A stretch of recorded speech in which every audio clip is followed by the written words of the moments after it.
వేదిక మీద ఉన్నారు మన ఎంపీ గారు మహేష్ గారికి, ఏలూరు ఎమ్మెల్యే గారు ఖండి గారికి, అదేవిధంగా రాజశేఖర్ గారికి, వేదిక మీద ఉన్నటువంటి పెద్దలకు, ఇక్కడ వచ్చిన స్కూల్స్ కానివ్వండి, ఏదైతే శాసనసభ్యుల వారు కలిసి రేపు పోటీ చేస్తున్న పేరాబత్తుల రాజశేఖర్ గారికి, అలాగే ఏలూరు అబ్జర్వర్ మీరా గారికి, ఇక్కడికి ఇచ్చేసినటువంటి ఫ్యాకల్టీ అందరికీ కూడా ముందుగా పేరు పేరున నా హృదయపూర్వక నమస్కారాలు.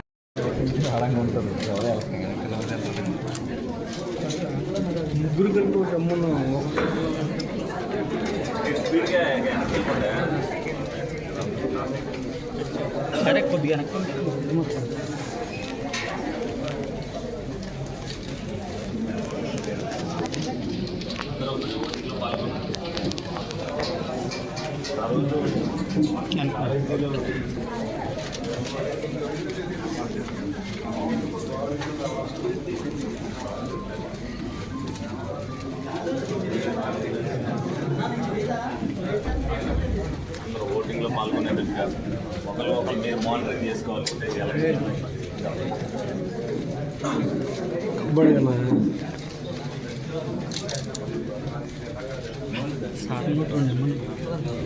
ఎంపీ గారి గౌరవ విజ్ఞప్తి మేరకి మరి రాబోయే పట్టభద్రుల ఎన్నికలలో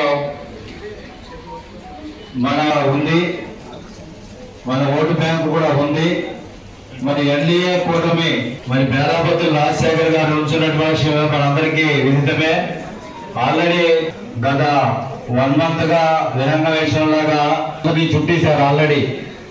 అయినప్పటికీ వాళ్ళు మన గౌరవ శాసనసభ గౌరవ పార్లమెంట్ సభ్యులు పుట్టామే.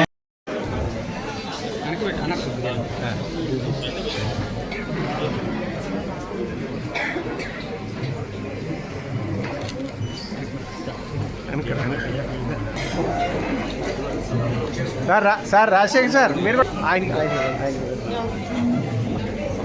రాజశేఖర్ గారు ఒకసారి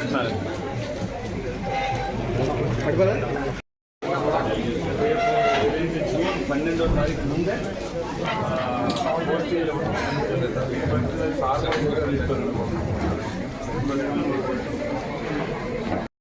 ఈ ప్రభుత్వం పనిచేస్తున్నాయి. అంటే భాగస్వామ్యంలో దాదాపుగా రాష్ట్రంలో ఉన్నటువంటి డబ్ల్యూహెచ్ఓలో మరి 51:49 రేషియో. అందరికీ కూడా నమస్కారం అండి. మరి ఈ రోజున ఏదైతే గత నెలలాళ్ళుగా మరి ఉభయ గోదావరి జిల్లాల్లో పట్టభద్రుల ఎన్నికలు ఈ నెల 27న జరగబోతున్నాయో దాంట్లో మరి పేరాబత్తుల రాజశేఖర్ గారు పోటీ చేస్తున్నారో ఆయన్ని గెలుపును కోరుతూ మరి ఈ నెలల పాటు కూడా మరి ఆయన విజయాన్ని కాంక్షిస్తూ అందరం కూడా ప్రచారం చేయడం జరిగింది. అందులో భాగంగానే మరి ఈ రోజున ఏలూరులో గౌరవ ఎంపీ గారు మహేష్ గారు, అలాగే గౌరవ జిల్లా పరిషత్ చైర్మన్ గారు, అలాగే ఏదైతే గౌరవ మేయర్ గారు, అలాగే ఇక్కడికి అబ్జర్వర్గా వచ్చిన సునీత గారు, అలాగే ఇక్కడున్న అబ్జర్వర్ మీరా గారు, అలాగే ఈ రోజున మరి ఏదైతే పోటీ చేస్తున్న అభ్యర్థి గారు పేరాబత్తుల రాజశేఖర్ గారిని కూడా ఏలూరు రమ్మని చెప్పడం జరిగింది. ఉపాధ్యాయుల సమస్యలు ఏదైతే ఉన్నాయో అవన్నీ తెలుసుకుని మరి ఏలూరు నుంచి కూడా మరి ఒకరోజు ఇక్కడ నుంచి కూడా ప్రచారం చేయవలసిన బాధ్యత ఆయన మీద కూడా ఉంది. కాబట్టి ఆయన పరిచయం చేస్తూ ఈరోజు ఏలూరు నియోజకవర్గంలో మరి సమావేశం నిర్వహించడం జరిగింది. అందరూ కూడా కూటమి ప్రభుత్వం వచ్చిన తర్వాత రాష్ట్రం ఏ విధంగా ఉంది, సామాన్య మానవుడు ఏ విధంగా ఉన్నాడనేది ప్రతి ఒక్కరు కూడా చూస్తున్నారు.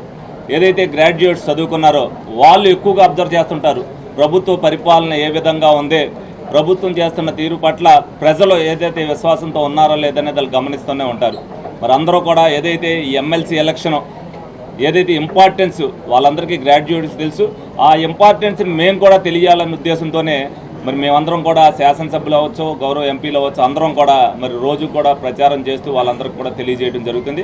మరి అందరూ కూడా ఈయనకి ఏదైతే పేరాబత్తుల రాజశేఖర్ గారికి 1 వచ్చిందో ఆ 1 తిన్నగా 1 వేయాల్సిన బాధ్యతని వాళ్ళందరికీ కూడా చెప్తూ ఏదైతే ఎమ్మెల్సీ ఎలక్షన్లో ప్రతి ఒక్కరు కూడా మానిటరింగ్ కొద్దిగా తక్కువగా ఉంటుంది. ఎందుకంటే బయటకు వచ్చేసరికి యావత్ ప్రజానీకం మామూలు ఎలక్షన్లో అందరూ కూడా తిరుగుతుంటారు. దీంట్లో ఎవరైతే గ్రాడ్యుయేట్స్ ఉన్నారో మరి బాధ్యతాయుతంగా ఉన్న వాళ్ళం మేము మట్టుగా తిరుగుతాం.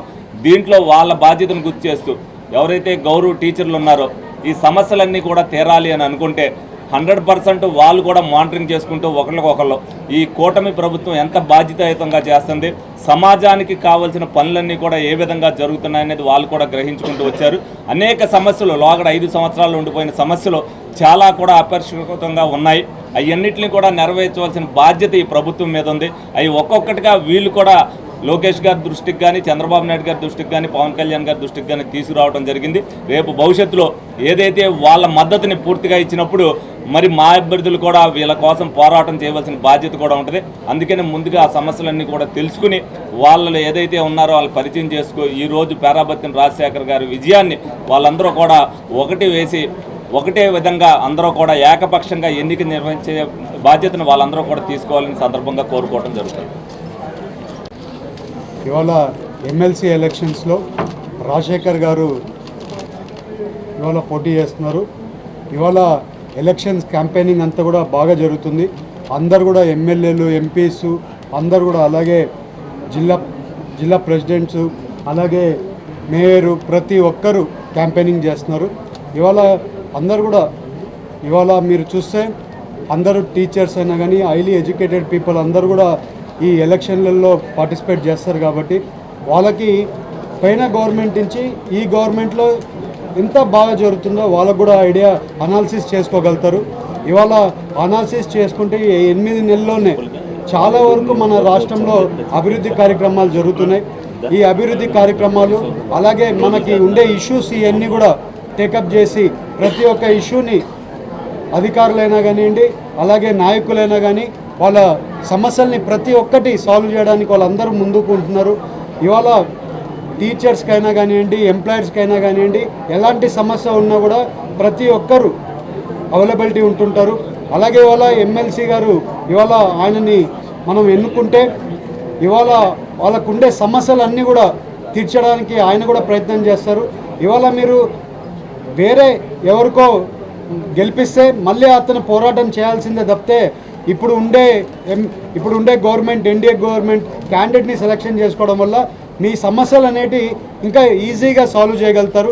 అందుకని ప్రతి ఒక్కరికి మళ్ళీ కూడా మీ అందరూ మీడియా తరఫున మళ్ళీ అందరికీ కోరుకుంటున్నాము, రాజశేఖర్ గారిని గెలిపియండి అని ప్రతి ఒక్కరిని కోరుకుంటూ అందరికి కూడా నమస్కారాలు.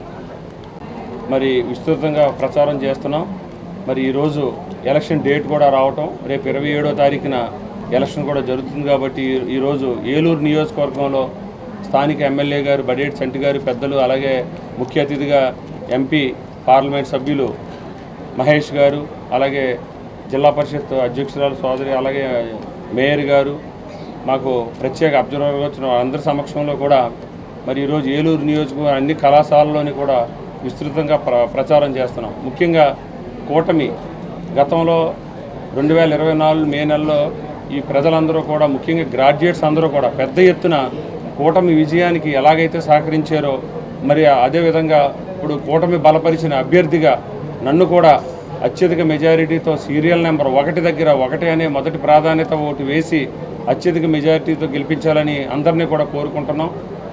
ఈ ఎలక్షను ప్రత్యేకత గ్రాడ్యుయేట్స్ సంబంధించిన ఎలక్షన్. ముఖ్యంగా పట్టభద్రులంటే ఈ సొసైటీలో, ఈ సమాజంలో మరి నిరుద్యోగ యువతకు సంబంధించిన సమస్యలన్నీ తీరాలంటే కూటమి అభ్యర్థిగా నన్ను నెగ్గించినట్లయితే వారికి కావాల్సిన ఉద్యోగ అవకాశాలు కానీ, అదేవిధంగా ఎడ్యుకేషన్ సంబంధించిన విషయాల్లో స్కూల్స్లో మౌలిక సదుపాయాల కల్పనలో కానీ, అలాగే ప్రైవేటు స్కూల్స్ సంబంధించిన సమస్యలు కానీ, ప్రైవేట్ లెక్చరర్స్ సంబంధించిన సమస్యలు కానీ, అదేవిధంగా ప్రభుత్వ ఉపాధ్యాయ ఉద్యోగ కార్మిక, అదే కాంట్రాక్ట్ అవుట్సోర్సింగ్, అలాగే పెన్షనర్స్ సమస్యలన్నింటినీ కూడా వారి హక్కుల్ని కాపాడుతూ మరి వారి సమస్యల పరిష్కారానికి నేను కృషి చేస్తానని తెలియజేసుకుంటున్నాం.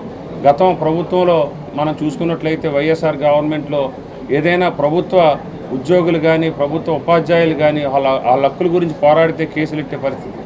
మరి ఈరోజు ఇది ప్రజాస్వామ్యబద్ధంగా మరి ఫ్రెండ్లీ గవర్నమెంట్. ఇది ఎవరైనా వాళ్ళ హక్కుల గురించి చెప్పుకోవచ్చు, వాళ్ళ సమస్యల గురించి చెప్పుకుంటే వెంటనే పరిష్కారం అవుతుందనే ఒక మంచి వాతావరణం కల్పించడానికి కూటమి ప్రభుత్వం పనిచేస్తుందని తెలియజేసుకుంటూ విజ్ఞులైన, మేధావులైన పట్టభద్రులు అందరూ కూడా మొదటి ప్రాధాన్యత ఓటు వేయించి నన్ను అత్యధిక మెజారిటీతో గెలిపించాలని మీ ద్వారా కోరుకున్నాం. నమస్కారం.